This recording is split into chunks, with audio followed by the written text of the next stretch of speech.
El tema de esta noche lo hemos titulado El arca perdida. Vamos a buscar el arca perdida. ¿Y por qué vamos a buscar el arca perdida? Porque ayer comenzamos con el camino de Dios. Y si recordarán, mientras hacíamos el camino de Dios, basado en el Salmo 68, versículo 24, vimos dónde está el camino de Dios. Vieron tus caminos, oh Dios, los caminos de mi Dios, de mi Rey, en el santuario. Y vimos cómo literalmente el santuario revela un camino. Desde que entras, porque para entrar había que entrar por la única puerta. ¿Dónde estaba esa puerta? ¿De qué lado? Del oriente. Y para entrar por la puerta que está del lado oriente, ¿a quién había que darle la espalda? Como símbolo de que tenemos que darle la espalda, ¿a quién? Al mundo. Y los dioses del mundo, y la idolatría del mundo, y el sistema falso del mundo. Y le damos la espalda al mundo para entrar en el santuario, pero lo primero que nos conseguimos en ese camino, en búsqueda de Jesús, que está en el lugar santísimo, porque Él ya pasó por ese camino y lo fuimos viendo paso a paso, es el altar del sacrificio, ¿recuerdan? ¿Y qué representa el altar del sacrificio? En la experiencia del cristiano, muerte. El que quiera venir en pos de mí, niéguese a sí mismo, tome su cruz y sígame. Representa la renuncia a mi fracaso, a mi mérito, a mi justicia, a mi orgullo, a mi suficiencia propia. La muerte a lo que significa Carlos para poder experimentar la victoria de Jesús. Una experiencia que se certifica en el nuevo nacimiento. Porque el segundo mueble, el lavacro, nos conecta con dos formas que nos proyectan un gran fondo. ¿Cuáles son las formas? Las dos grandes formas que tiene nuestra iglesia.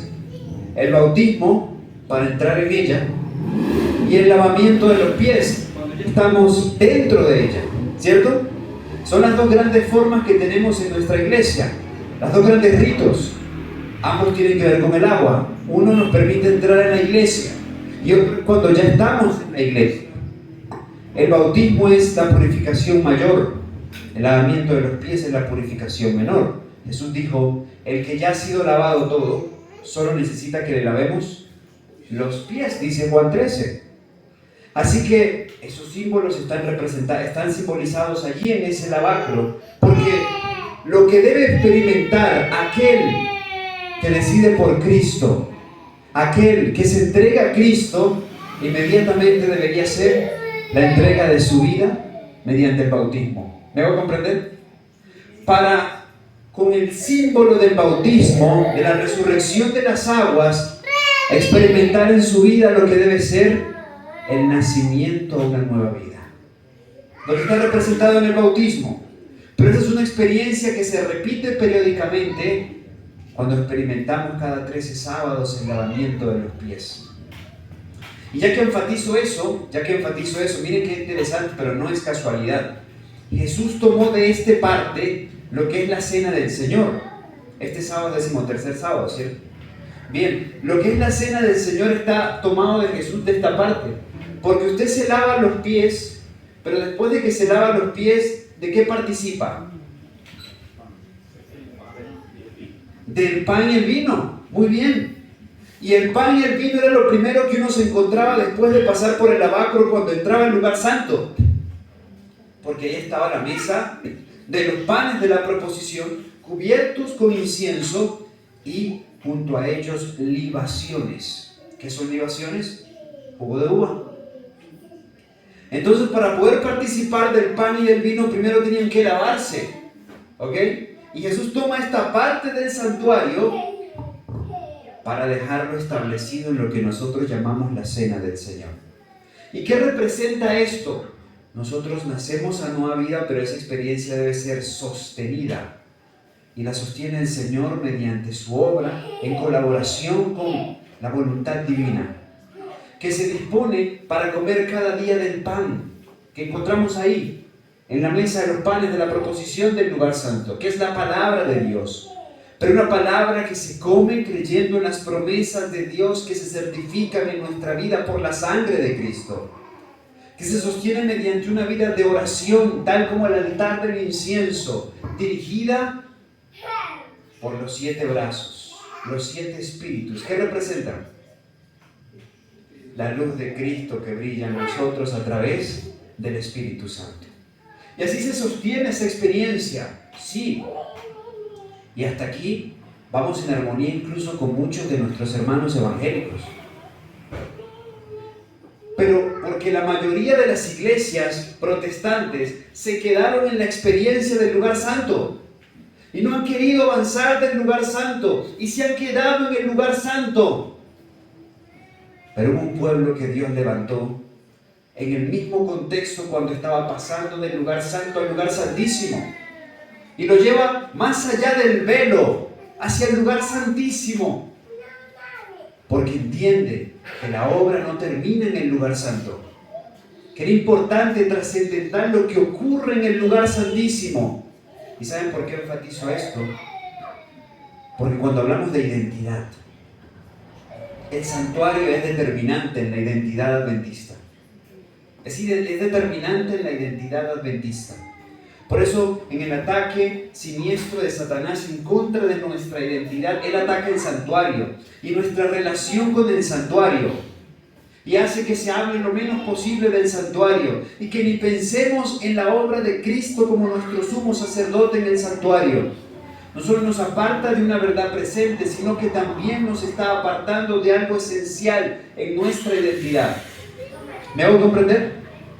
Ahora, fíjense, porque esto es parte de nuestra identidad, porque nosotros venimos del movimiento profético que se desarrolló en el tiempo donde Jesús pasó del lugar santo al lugar santísimo.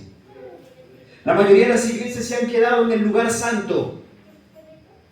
Algunos de los que entraron al lugar santísimo han querido regresar al lugar santo. Pero esto es una experiencia en la que, como una escalera, tú avanzas, o diríamos en el camino, mientras tú avanzas, la experiencia que va quedando atrás no deja de ser algo, no se queda como algo del pasado, es algo que se sostiene, incluso habilitándonos para ir más allá del velo. ¿Y qué encontrábamos más allá del velo? El lugar santísimo, donde aparece el arca del testimonio y el propiciatorio. Ahora, para hablar del arca del testimonio y del propiciatorio, ese mueble maravilloso, enigmático, inquietante, ya verán por qué, lo presentaré en el contexto de algunas historias. Es importante comprender lo que fue este mueble para el pueblo de Israel en su tiempo. Pero para que ustedes vean qué tan importante y trascendental ha sido para la humanidad, lo voy a comenzar a plantear incluso desde lo secular. A ver, ¿cuántos de ustedes saben, alguna vez vieron esa película? ¿Quiénes vieron esa película? Me perdonan la ilustración profana, ¿no? Pero, ¿quiénes la vieron alguna vez? Sean sinceros, ¿no? Yo sé que se nos cae el DNI cuando hablamos de esta película, ¿verdad? Porque es antigua, pero bueno, fue una película que se popularizó mucho tiempo y tuvo sus secuelas, ¿no? Se convirtió en una saga. Se llama Indiana Jones.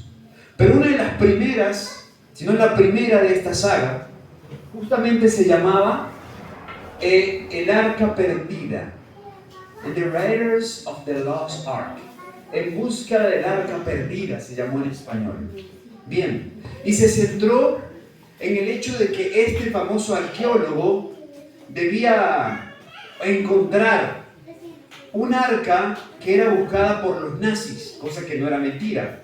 Adolf Hitler, como lo hizo también Alejandro Magno, como lo hicieron otros grandes hombres de la historia secular del mundo, tuvieron un interés particular en ese gran mueble que estaba en el lugar santísimo del santuario entre el pueblo de Dios. Es más, para que vean lo interesante de esto, este personaje, Indiana Jones, cuya película sale por primera vez en 1981, por eso les dije que quienes la han visto se nos cayó el DNI, ¿cierto? Fue basada en dos grandes arqueólogos, y uno tiene mucho que ver con el Perú. El primero es Benedict Jones, un hombre que dedicó mucho de su vida a encontrar objetos importantes en la historia, incluyendo el arca. Y el segundo es uno que nunca se preocupó por el arca, pero que encontró algo que de cierta forma le ha dado mayor realce al Perú en su historia. Hiram Bingham. ¿Saben quién fue él? El hombre que descubrió Machu Picchu. Muy bien, efectivamente, así es. Estos personajes fueron lo que inspiraron esta famosa saga de George Lucas, que se centraba en la búsqueda de diferentes artefactos misteriosos e importantes en la historia, y que se enfocó inicialmente en el arca del pacto, el arca de la alianza. Este no es un mueble interesante hoy o en la actualidad, lo ha sido en la historia, como les dije Alejandro Magno, como les dije el mismo Adolf Hitler, que hace parte de la historia contemporánea.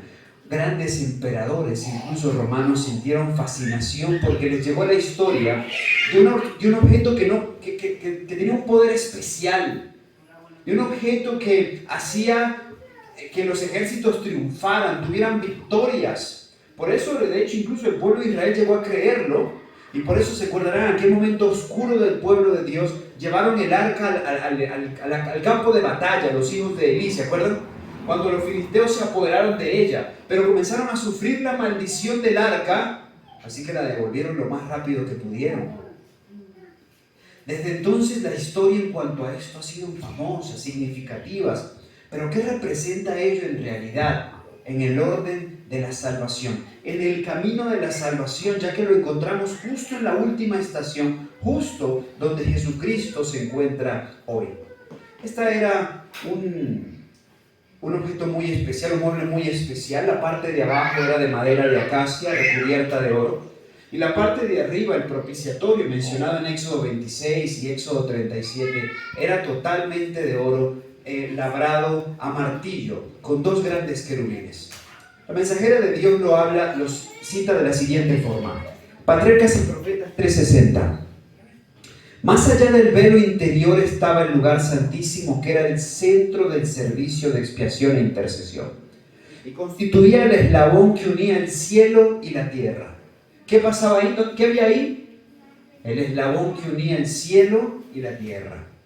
En este departamento estaba el arca, que era un cofre de madera de acacia, recubierto de oro por dentro y por fuera, y que tenía una cornisa de oro encima. Era el repositorio de las tablas de piedra, en las cuales Dios mismo había grabado los 10 mandamientos.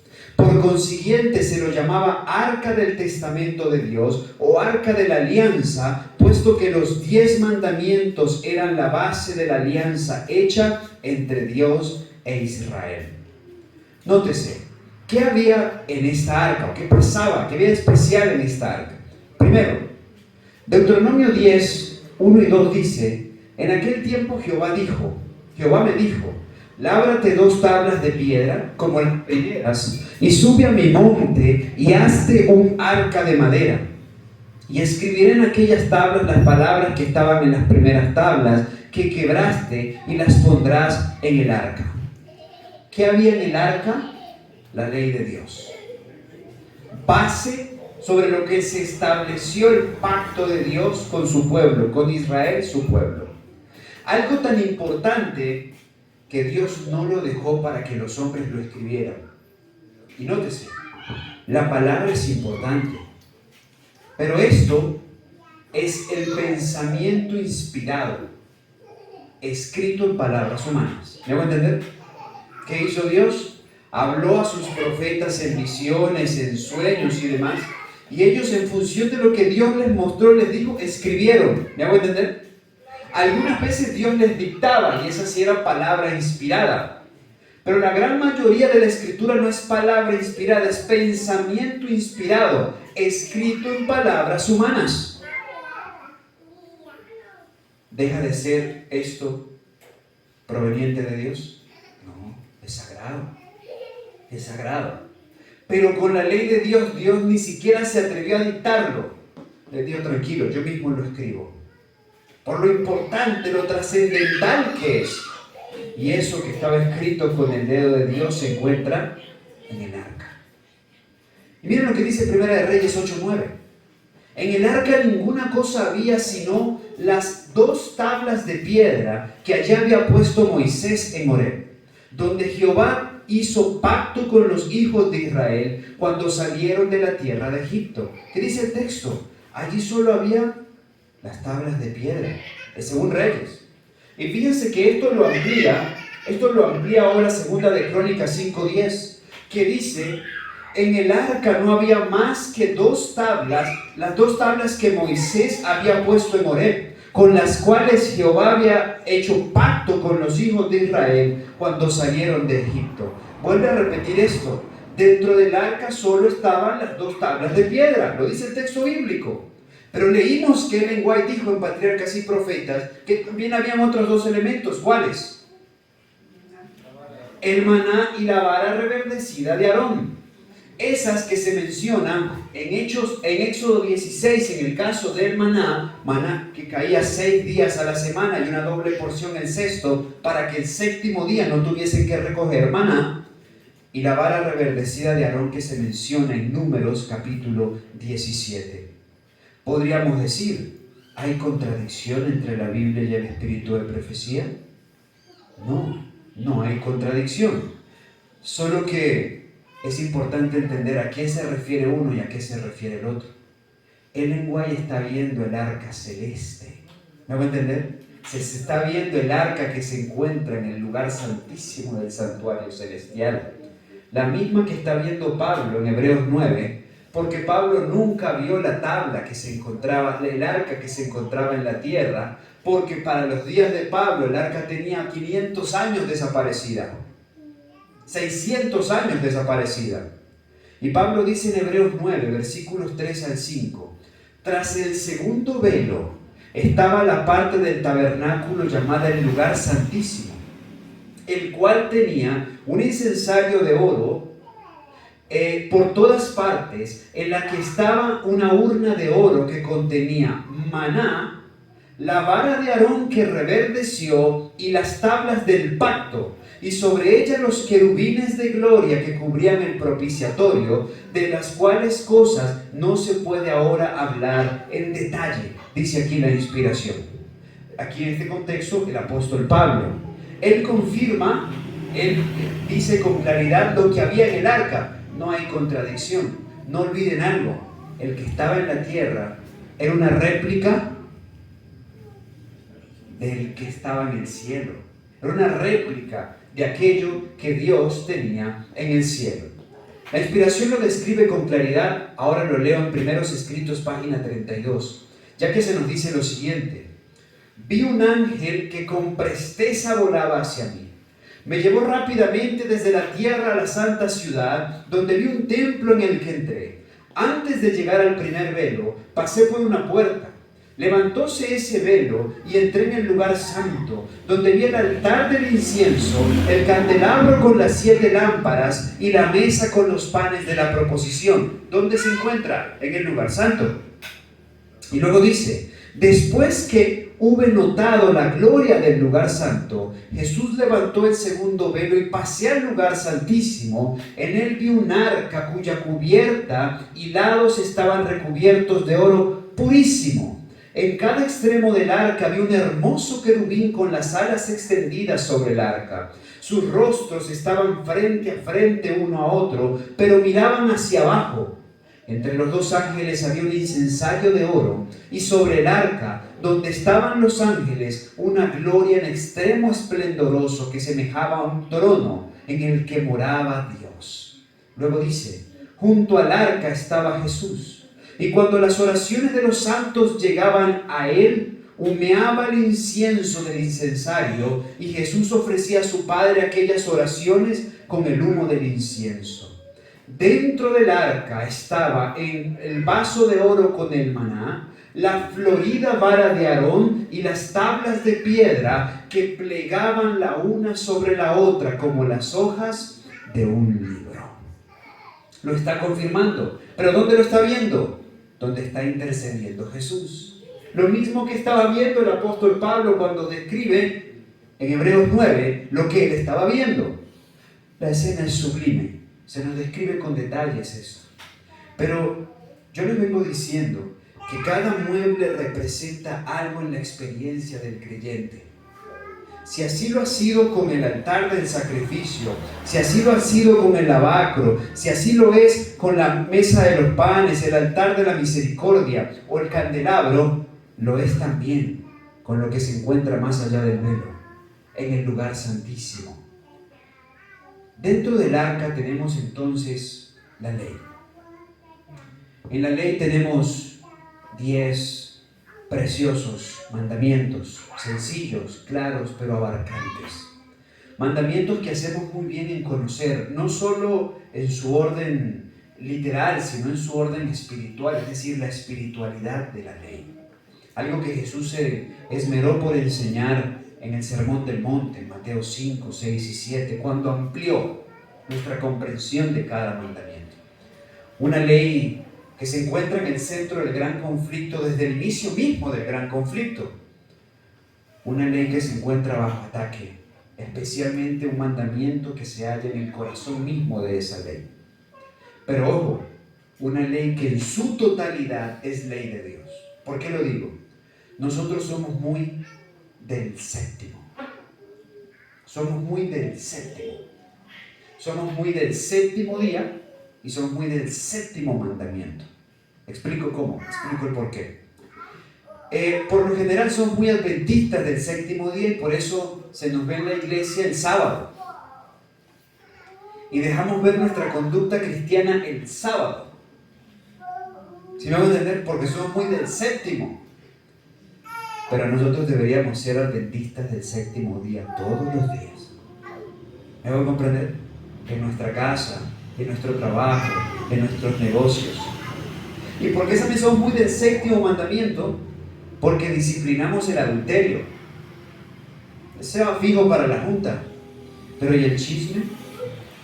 ¿Y la mentira del noveno mandamiento? ¿Y el robo del octavo mandamiento?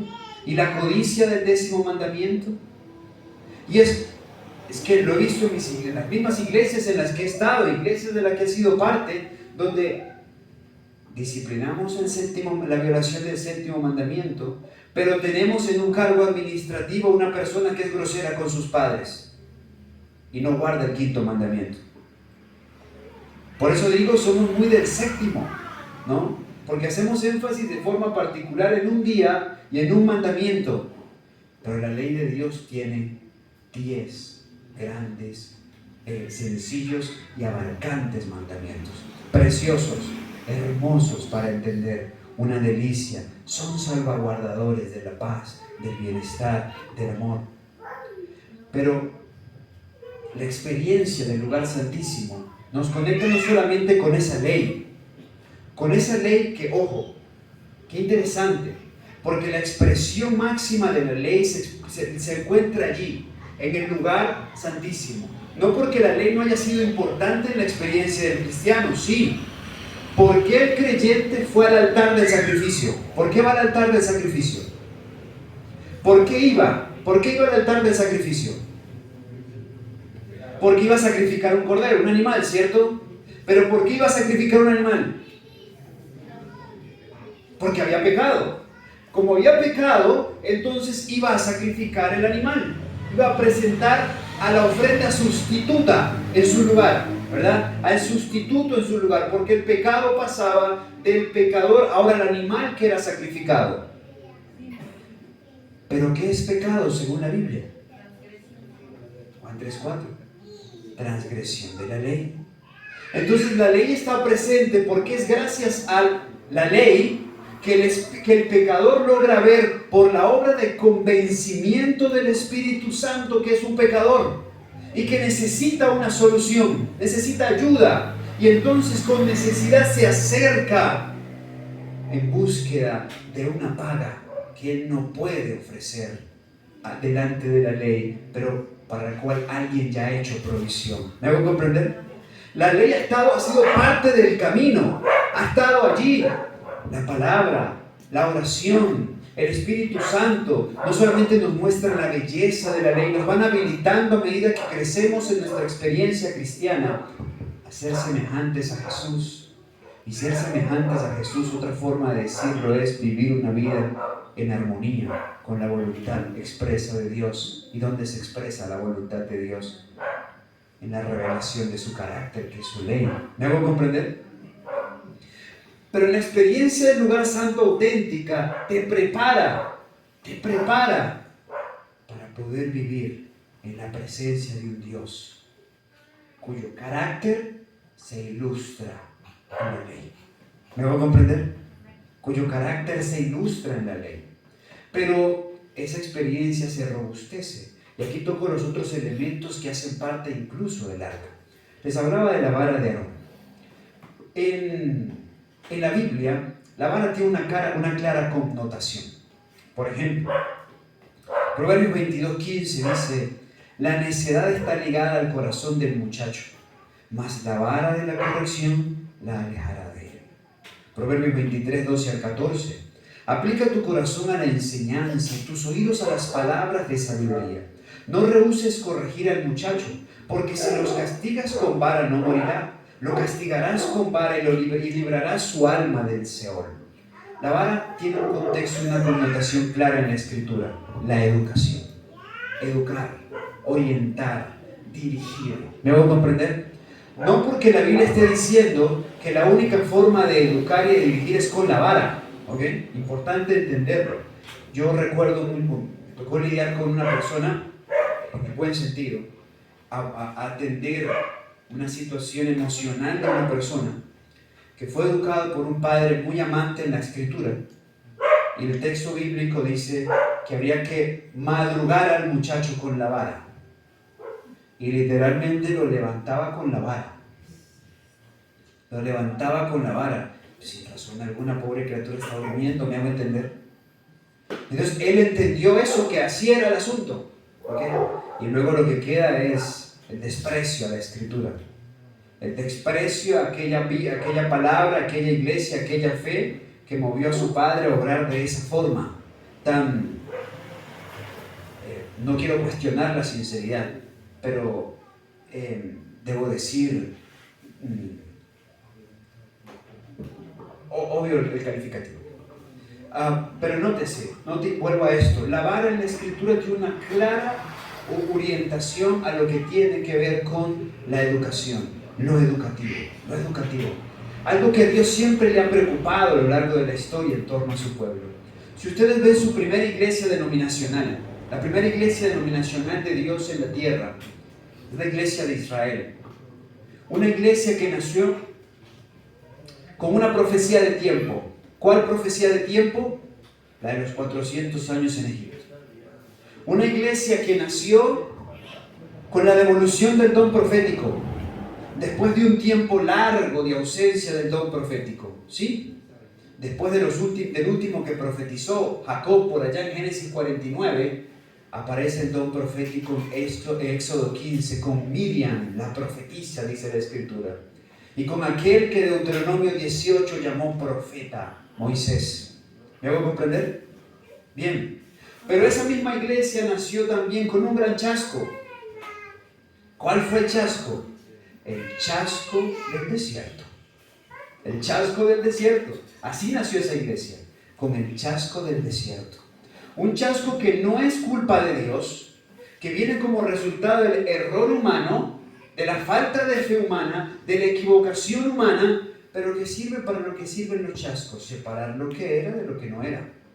En el desierto se quedó lo que no era, y en la Canaán entró lo que era. ¿Okay? 3 características de esa iglesia, no se olviden. ¿Cuáles son? Nació con el cumplimiento de una profecía de tiempo, ¿recuerdan? 2, nació con la devolución del don profético después de mucho tiempo. Nació con un gran chasco. Bien, cuando ubicamos la iglesia de Dios en el desierto, la iglesia de Israel, nosotros vamos a ver con amplitud en la Biblia principios educativos dados por Dios, y lo repetirás al andar y al caminar y al levantarse. Lo escribirás en la puerta para que lo lea, para que lo vea, y le bordarás color azul en el borde de sus 22 flecos azules para que se acuerde de la ley de Jehová tu Dios. Principios educativos, lo vemos continua y constantemente. Dios conoce perfectamente el trasfondo del modelo educativo, no solo en la preservación de la verdad, sino también en el cumplimiento de la gran misión.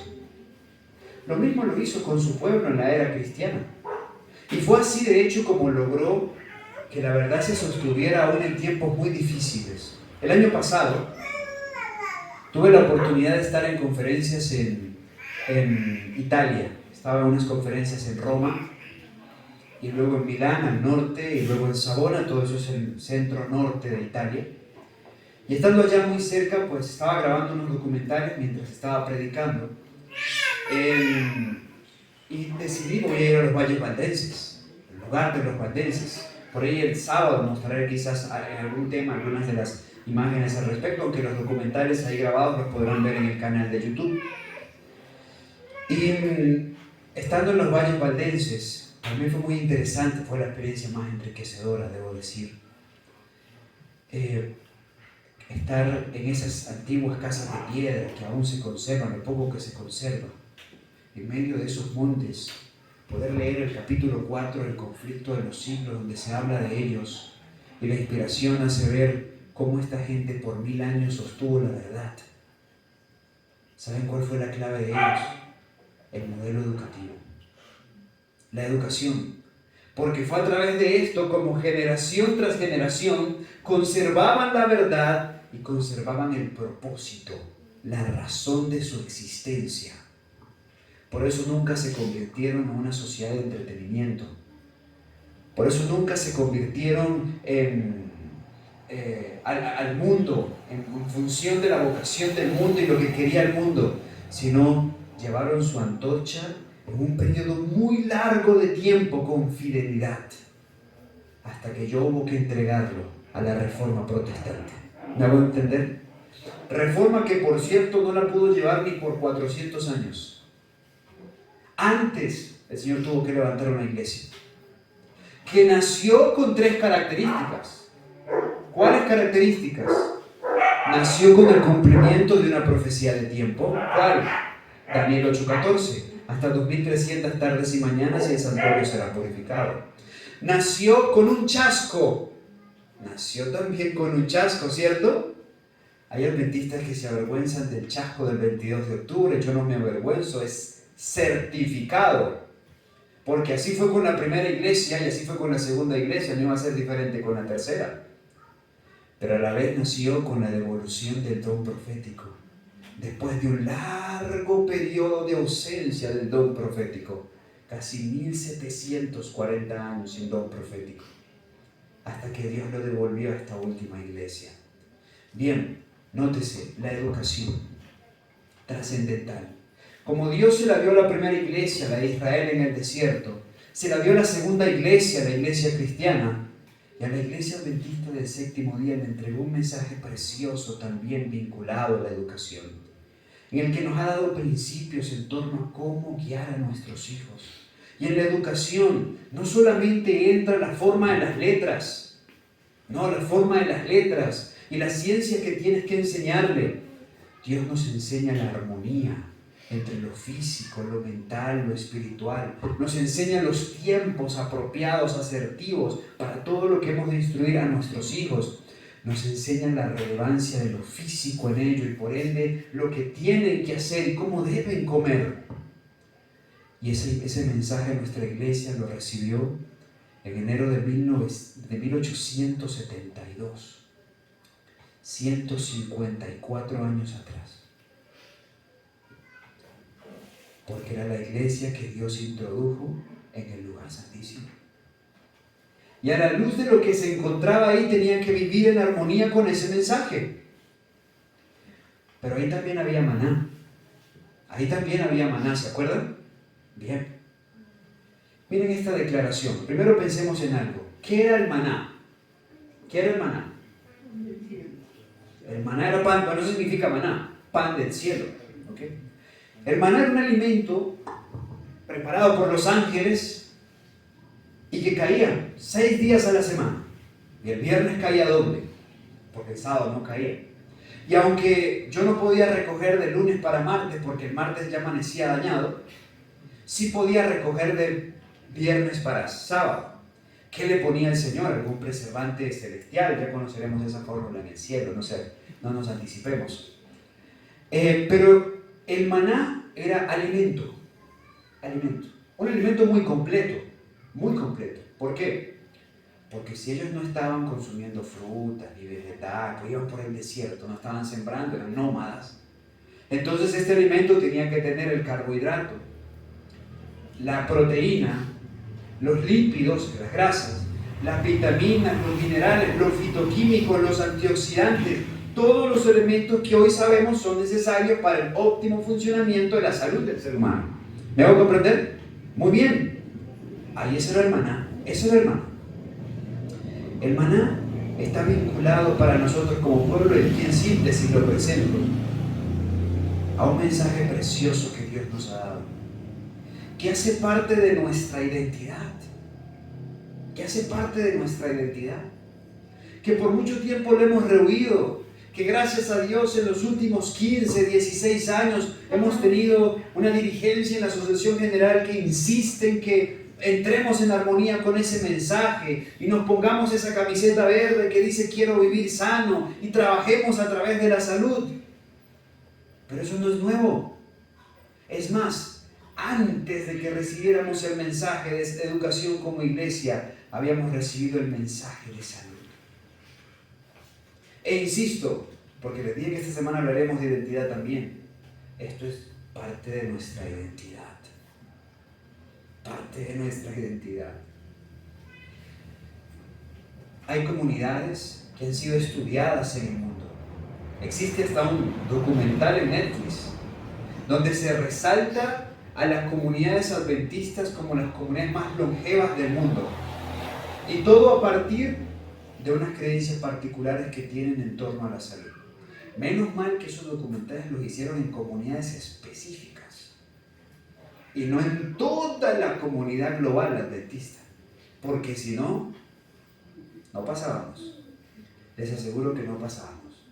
Porque el propósito de Dios de tener una iglesia sin diabetes, sin artritis, sin osteoporosis, sin arterias obstruidas, sin huesos afectados, sin columna vertebral desviada, ese propósito de Dios no es una realidad en nuestra iglesia. Nuestra iglesia es tan hospital como la mayoría de las iglesias en el mundo.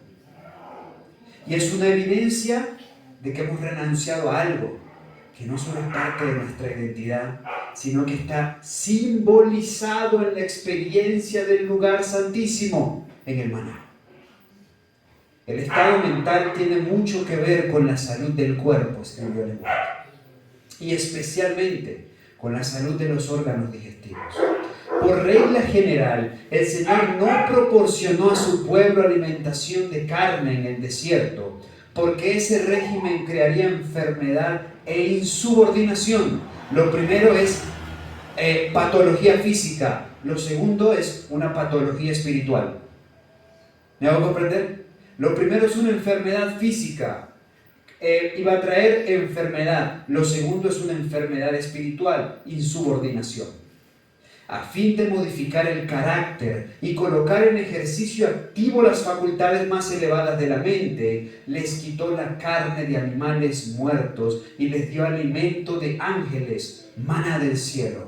¿No es hermoso? Con ese propósito Dios nos dio este mensaje tan hermoso, que hoy es confirmado por la ciencia. La ciencia no hace más hoy que decir, oigan, esto de Dios tenía razón. Porque ¿qué es lo más saludable para nosotros? El maná del cielo. Alimentos libres de químicos, libre de colorantes, libre de saborizantes, alimentos sencillos, no desagradables, no feos, no insípidos, no amargos. ¿Me hago comprender? No, eso no es lo que está diciendo. ¿ok? Alimentos sencillos preparados de forma apropiada que contribuyen a nuestro bienestar integral. Está evocado en esa experiencia. Uno podría decir, justicia propia, no. Porque el creyente no hace estas cosas para recibir la bendición de Dios. Está en el lugar santísimo porque ha recibido la bendición de Dios. ¿Me hago comprender? Y como parte de la bendición de Dios hecha una realidad en su vida, en gratitud, con alegría, participa de aquello que Dios le ha indicado. Lo baso en dos razones básicas y sencillas. Primero, ¿quién sabe mejor lo que necesita el ser humano? En una ocasión iba un mecánico alemán. Era 1947, la Alemania post Segunda Guerra Mundial estaba destruida. Y la Alemania del Este se encontraba en un lado del muro de Berlín, muy afectada bajo el régimen bolchevique de la Unión Soviética comunista. Y la Alemania del Oeste, la occidental, pues ya comenzó a reconstruirse más rápido y a ser más próspera. Él estaba en la Alemania del Occidente. Así que él iba en una de las carreteras de ese lado del muro de Berlín y de repente su carro Ford comienza a presentar un problema. Tuvo que orillarse, se orilla. El muchacho comienza a revisar pues qué era el problema. Él era mecánico, ese era su carro. Así que dijo, yo esto lo resuelvo rápido. Y fue a la parte de atrás del vehículo donde se encontraba en ese momento el motor de aquel modelo Ford. Y comienza a revisarlo, pero pasan 15 minutos y nada, pasan 30 minutos y nada, pasan 40 minutos y nada. Y el hombre ya estaba frustrado, molesto, ya hasta le pegaba al carro. Pero eso viene un viejito que conduce en la otra dirección y se estaciona justo al frente porque lo ve a él ahí parado. El viejito se baja, cruza con cuidado la calle, llega hasta donde él está, no dice nada, no dice good morning, no saluda, no dice nada, simplemente mira. Mientras está mirando todo, un par de minutos, le dice al muchacho, eso que está ahí no hay, ajustalo aquí, esto ajustalo y esto cámbialo, esto por esto inviértalo, va a ser suficiente. El muchacho lo mira y pensó dentro de sí, este viejo que se cree, yo soy mecánico, si eso fuera lo que necesitara mi carro, yo lo haría. Además, ¿cómo pretende saber qué es lo que mi carro necesita? Pero los jóvenes de 1947 podían pensar mal, pero eran más respetuosos en sus formas. Así que aunque lo pensó, no se lo dijo. E hizo lo que el anciano le dijo, fue al frente e hizo switch. Cuando hizo switch, el carro prendió. El muchacho estaba asombrado, interesado. Dijo, pero este día, ¿cómo sabía lo que yo tenía que hacer? Y de repente se vira y le dice, oye amigo, ¿cómo sabías lo que yo tenía que hacer? El hombre simplemente se voltea, lleva de regreso a su vehículo y le dice, mucho gusto, yo me llamo Henry Ford. Y vuelve a su lugar. Henry Ford era el creador de los carros Ford. Si alguien sabía lo que ese vehículo necesitaba, ¿quién era? Que lo creó. Bueno, yo puedo decir, este es mi teléfono, yo sé que lo pone lento, yo sé que lo hace apagar, yo sé en qué punto no funciona, porque yo ando con él, porque yo lo miro, pero yo nunca conoceré tan bien eso como el que lo creó. Es que conoce sus partículas, lo más íntimo, lo más profundo de él, es su creador. Nadie sabe mejor lo que tú necesitas que tu creador. Y por algo nos bendice en ese sentido y nos ha dado tantas evidencias de su amor, porque aquí entra un factor importante. Yo no lo cuestiono. Si Dios lo ha dicho, nadie me ama más que Él. Nadie quiere más mi bienestar que Él. Y si está dicho en el equilibrio, en la simetría de la palabra, conforme a su consejo, lo he de hacer. aunque no lo entienda, ¿saben? Aunque no lo entienda. Ahora, ojo con esto. Porque el hecho de que no lo entienda no significa que debemos ser irracional en la aplicación de las cosas. No.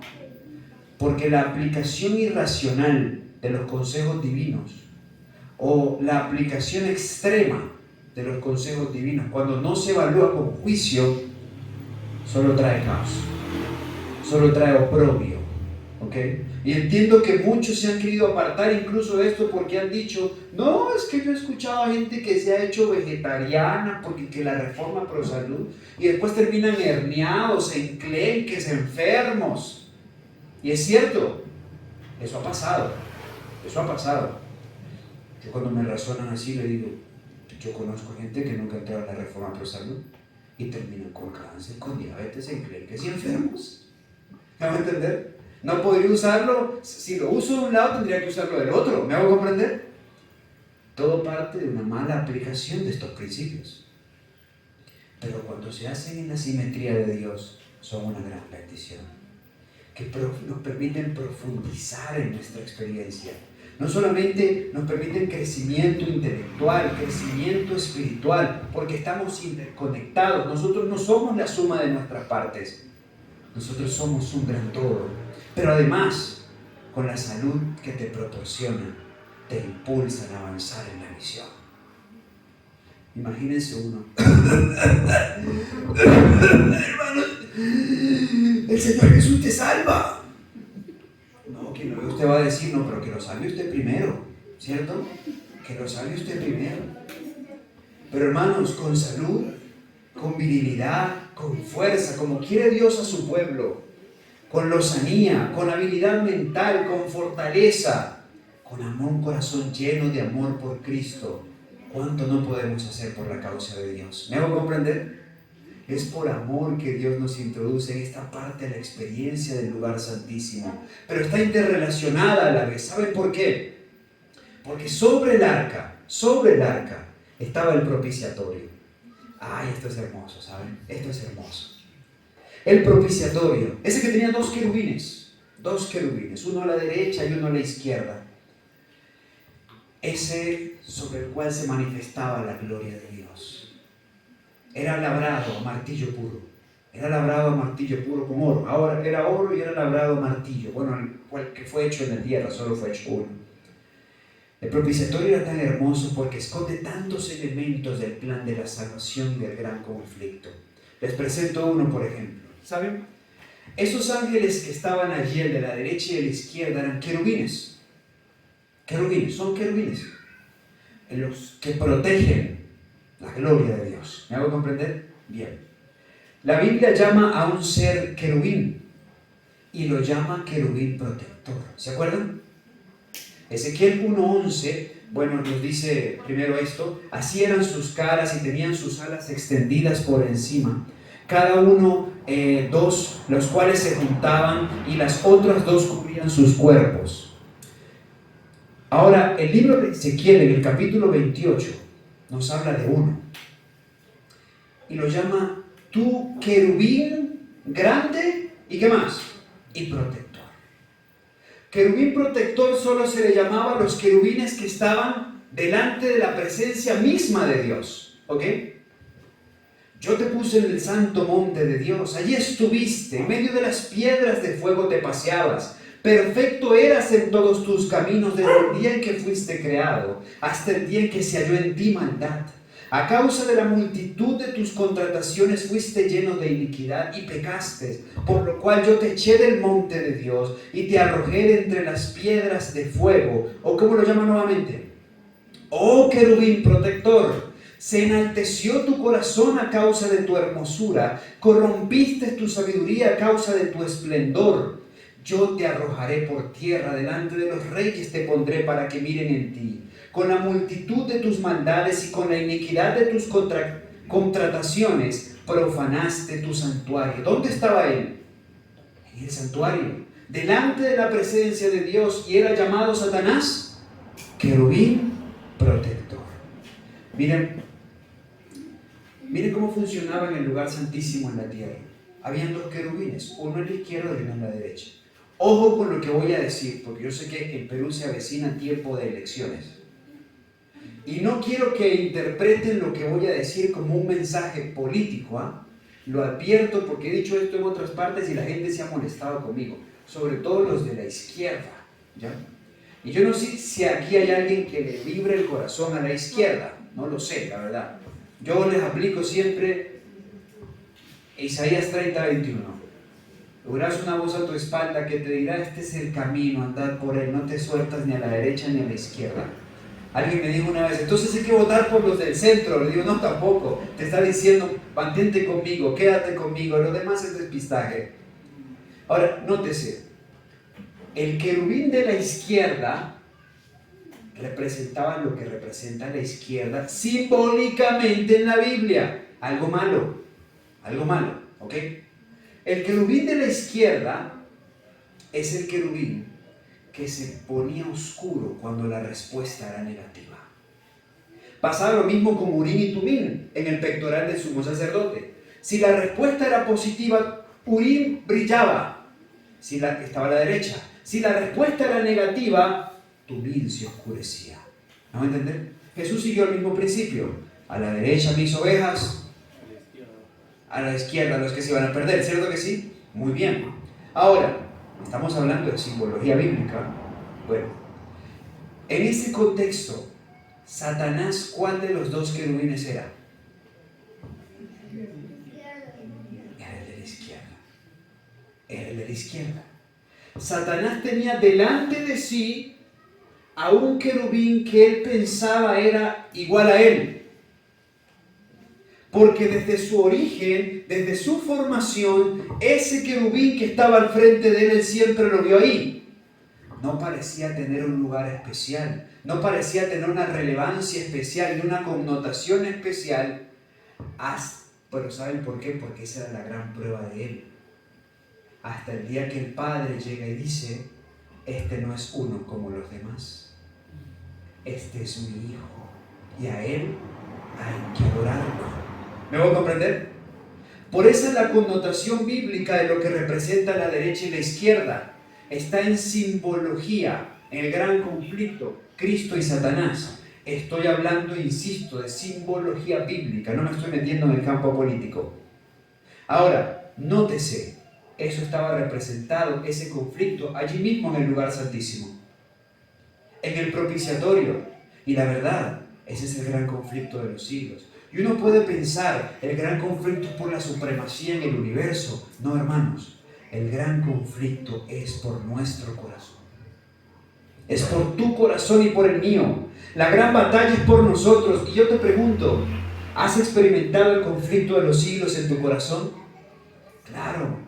Cada vez que el pecado está batallando allí por reinar, por imponerse, cada vez que escuchas la voz del Espíritu Santo invitándote a renunciar al pecado y aceptar el poder de Cristo, ahí está expreso el gran conflicto. En los esfuerzos de Satanás por apartarte de los caminos de Dios y en el esfuerzo de Dios por acercarte a Él para salvación. Ahí está el gran conflicto. El gran conflicto de los siglos se expresa en la lucha por cada uno de nuestros corazones. Y es interesante porque el lugar santísimo era el punto de contacto del cielo con la tierra, porque allí tocaba Dios la tierra cuando descendía su gloria. ¿Me hago comprender?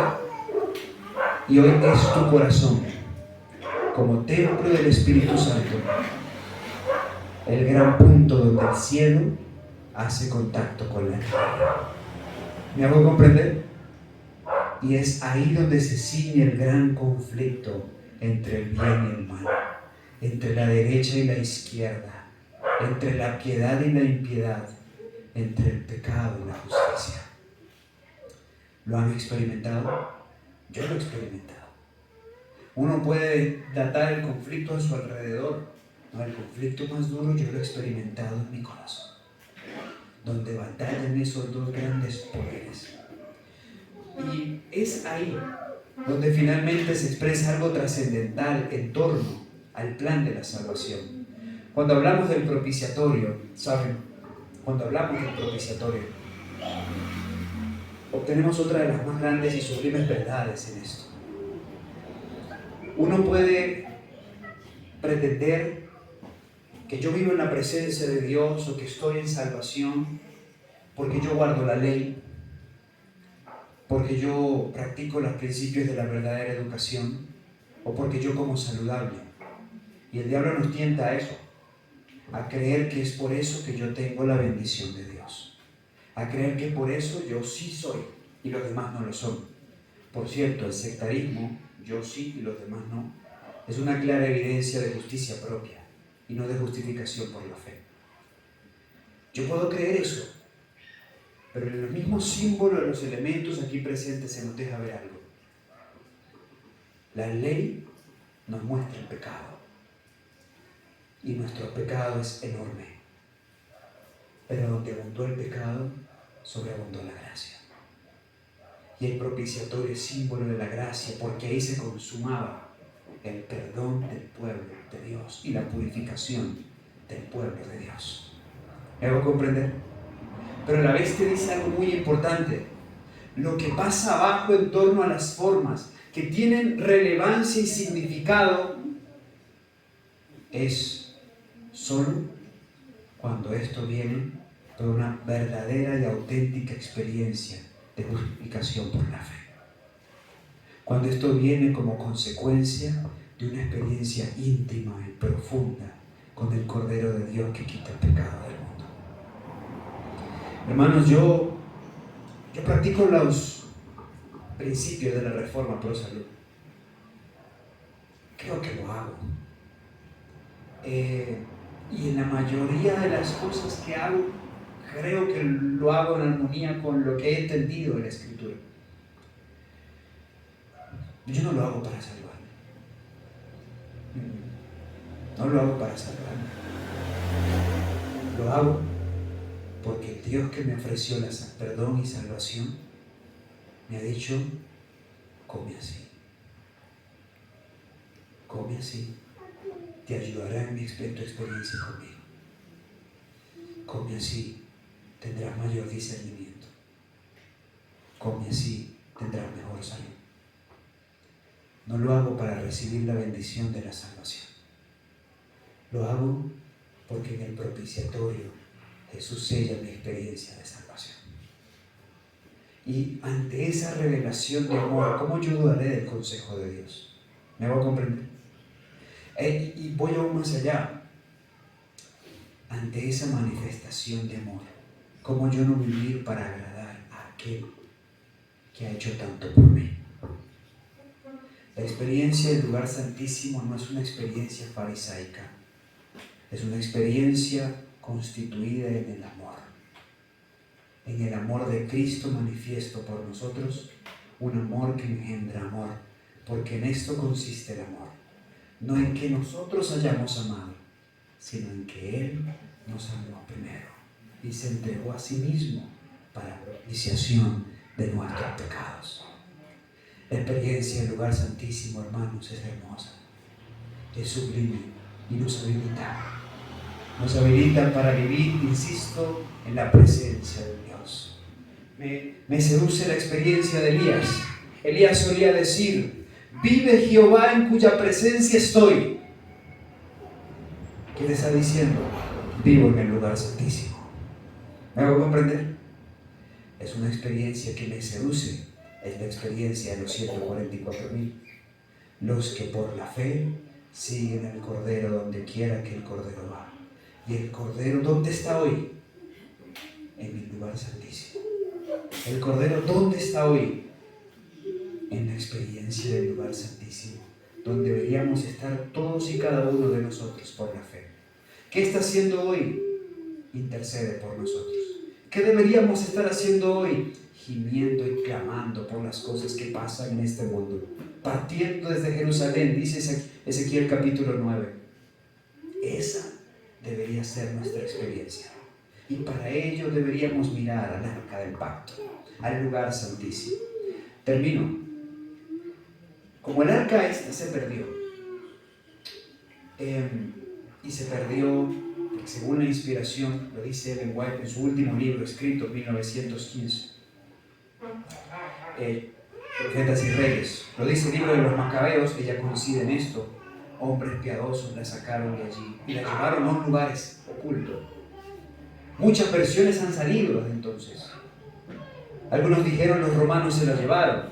No, los romanos no se la llevaron. Cuando los romanos existieron como imperio y conquistaron Jerusalén, el arca ya no estaba, ya no existía para la nación. Ese es el arco del triunfo. Allá está en Roma, en los foros romanos, muy cerca del Coliseo. Y ahí no aparece el arca porque el arca no estaba en Jerusalén. La tradición etíope dice que el arca se encuentra dentro de este templo en Etiopía.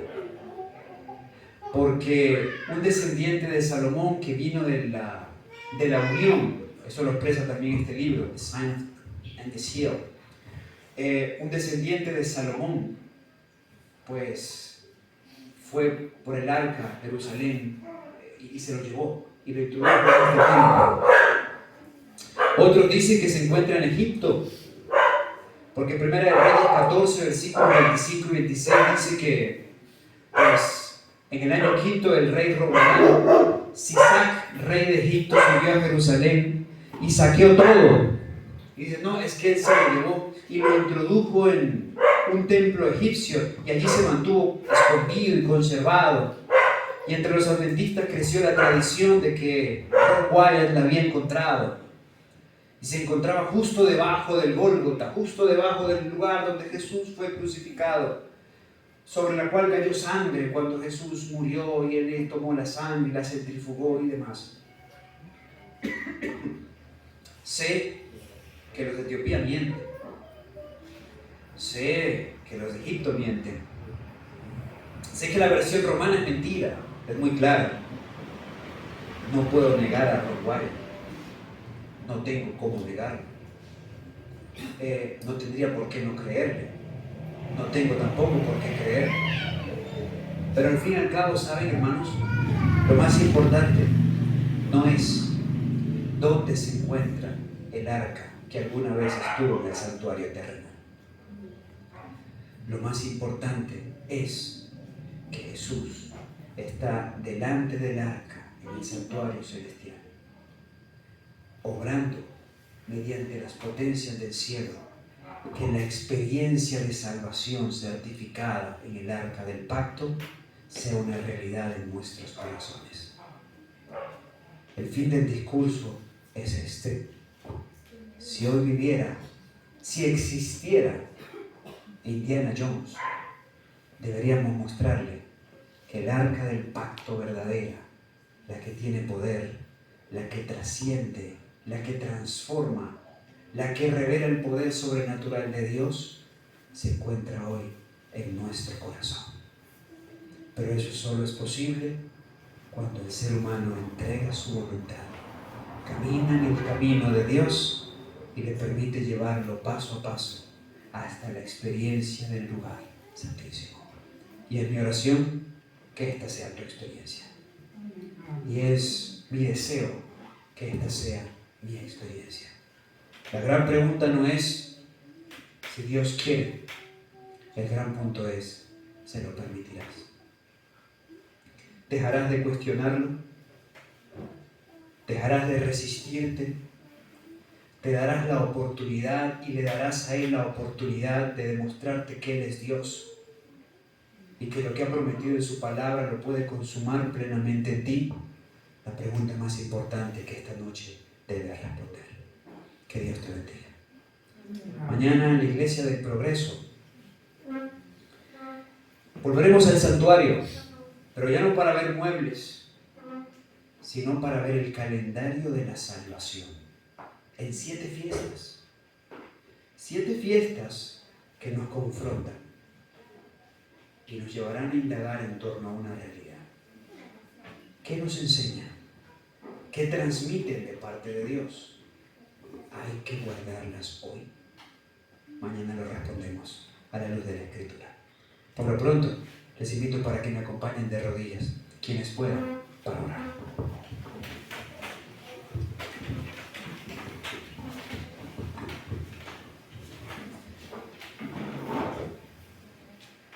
Padre bueno, Te doy las gracias, Señor. Gracias porque tu palabra es lámpara a nuestros pies y lumbrera a nuestro camino.